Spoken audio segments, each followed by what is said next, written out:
game.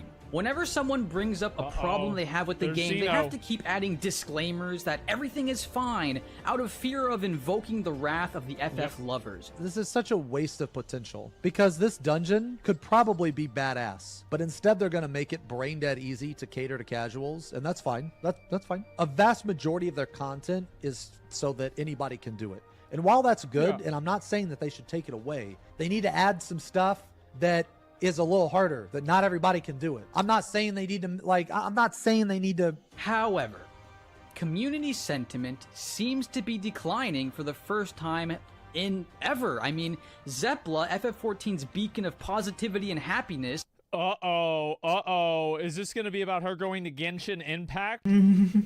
released a 36-minute video going over all of her issues with FF14's current expansion and larger core issues with the game as a whole. Man. Now, this was surprising. I mean, that's like a WoW player saying World of Warcraft is actually a good game. Like, that is beyond controversial. Yeah, you don't and get a lot of yet, that. it seemed to go over well, with a large amount of people agreeing and seeing through the Yoshi P indoctrination. Well, you have to keep in mind that there were a lot of people who were angry at her about this video, and there was a subset of people who said that she used to be a Final Fantasy player, now she plays Genshin. I hate her.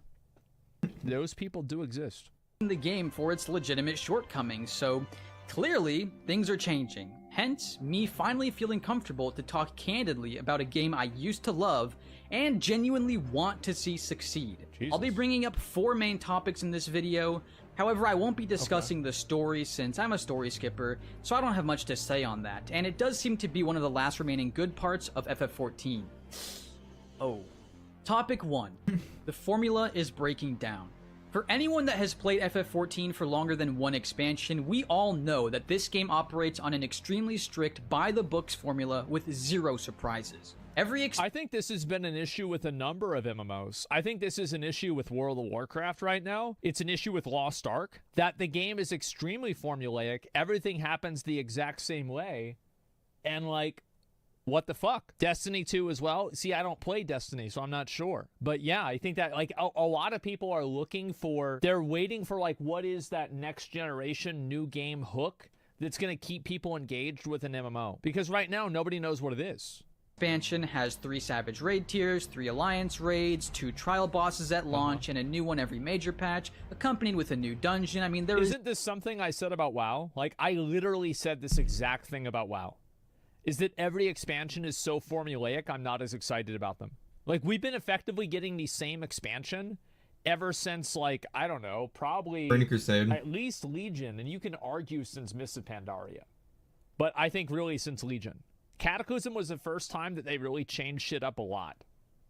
But yeah, Legion was like, Legion, BFA, they're all basically the same. 0 room for going above and beyond. Just stick to what has always been delivered.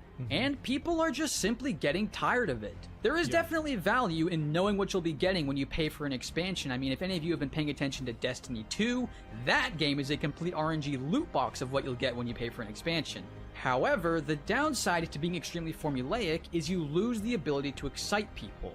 No longer am I sitting at the edge of my seat watching every live letter stream theorizing with my friends on what they'll announce next. I know what's coming. Another 24-man raid. 1 new dungeon. A new... I wonder how many people... This is always a question that I've had. Is like, how many people feel this way because this is their first time playing? Like, for me, it was... all this stuff was new because I had never played it before. So, like, is this something that's just an outcome of you playing the game for a long time and finally, you know, that kind of wearing off? Or is it something that's, like, intrinsic to the game? It's probably a bit of both. Trial boss. Another 4 bosses in the Savage tier. Except actually the final is there a boss particular is subgroup thing two thinking? fights that are half finished to form a 5-boss Yeah, raid hell of a tier. long time, dude. Whoa, Much love. What if they just made 1 fight that was fully complete? Okay, sorry, that's besides the point. I got a little off my rocker. Hell appreciate The it, point man. is, veteran players that have been around for a few cycles of the 14 formula are just getting burnt out. And what's strange about this is Final Fantasy XIV has grown immensely. I mean, the popularity of this game has only gone up over time, which obviously... Well, I mean, to be fair, that's showing 2021, which was the highest viewership of the game, because that's whenever a lot of people moved over to start playing it. Let's look at it right now. Okay, so that's the way it is right now. Like, that's where he was showing. You see kind of what I'm saying, right? It's like it's not indicative. Means way more. Nobody plays it on Steam. Steam isn't the correct amount. Okay, I'll be right back. I'm gonna go downstairs and just contemplate what I just heard. Also, Chatter is right. Most people don't play Final Fantasy on Steam. It's cheaper to use the in-house launcher. Okay, well, go ahead and if you have a high school diploma, if you have a college degree, time to ask for a refund. You need a refund. You need to get that back. Yeah.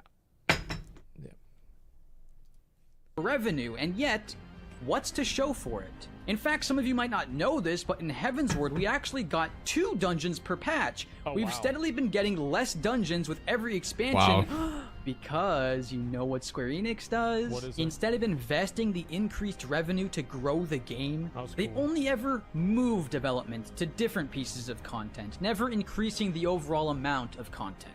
The mystical question everybody's had this expansion is, where is Endwalker's Eureka and Baja? I think that Final Fantasy has a philosophy, like that team has a philosophy of...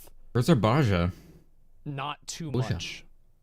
And this is something that they did kind of with Final Fantasy 16. I don't know if you guys felt the same way, but I wish there was like more content in the game. Like more hunts to do, more different stuff to do. I think that like what they worry about is like overwhelming players. Over delivery? Yeah, exactly. Well, it's called Criterion Dungeons. No Ishgardian Restoration equivalent in Endwalker? Yes, there is. It's called Island Sanctuary. Less dungeons in Stormblood onwards? Well, that's to make way for ultimate raids. You see, despite FF14 exploding in popularity and the cash shop overflowing with overpriced garbage to milk the player base, Square Enix has never... As I've wanted to say again, all cosmetics and all microtransactions are overpriced. There is no actual intrinsic value attached to any of them. They all have perceived value that is invented by the developer. There is no actual reason why these things cost the prices that they do. They are simply decided on by the developer.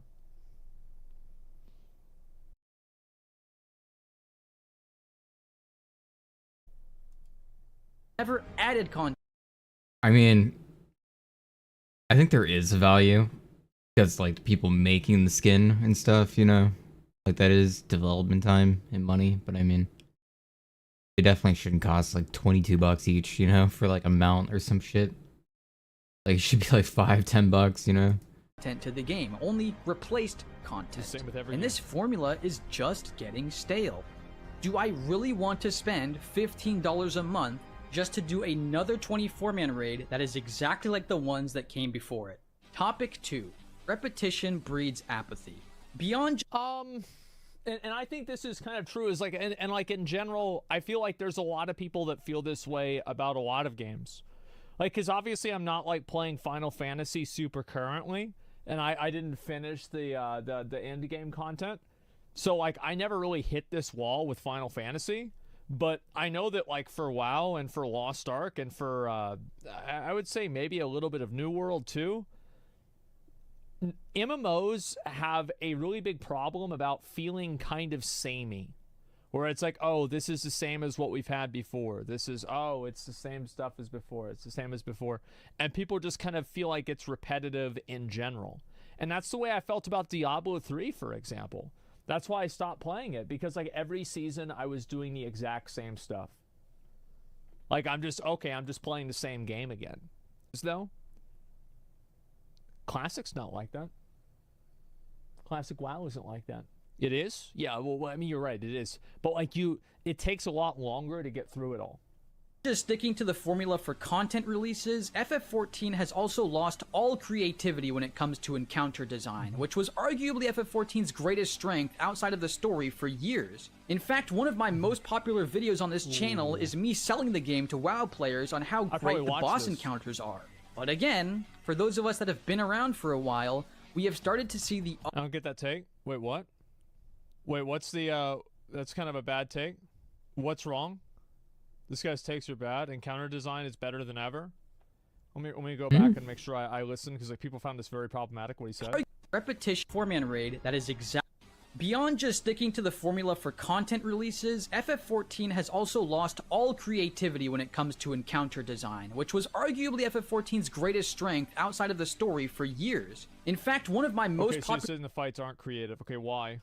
popular videos on this channel is me selling the game to WoW players on how great the boss encounters are. Why? But again, for those of us that have been around for a while, we have started to see the utter lack of innovation when it comes to boss design, even in the ultimate fights. Every mechanic is just a random combination of group stacks, prey markers, tether grabbing, limit cut, tower soaking, or god forbid clock spots. I mean, it's all been done before. There is no interesting new mechanics that challenge your gameplay ability. If you're a veteran player or no one, tell me if this sounds familiar to you.